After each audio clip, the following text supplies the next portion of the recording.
I'd like to thank Malini ma'am. She was one person who helped me develop an interest in physics. And also Kamlesh Tikku sir, I had been his student even when I was in 10th. They both, attending their lectures was really enjoyable and I got to learn a lot. And I'd like to thank my family for their constant moral support. And definitely the test series held in UT was very beneficial. Hello, I'm father of Darshini.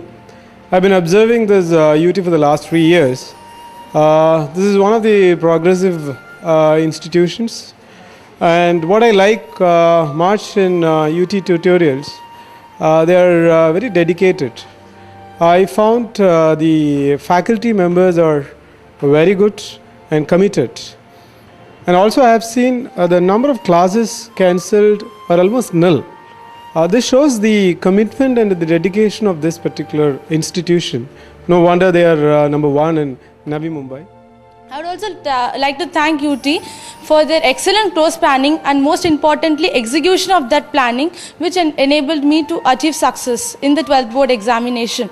And I should not forget to thank my mother.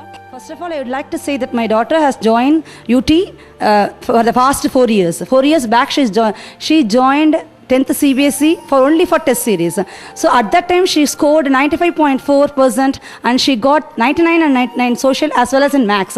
After that I recommended again the test series. I want to join her again the test series and 12th standard CBSE. Again she secured the 91.8. Again the credit goes only to the UT. So as a parent I would like to recommend all the parents to join only in UT. Thank you.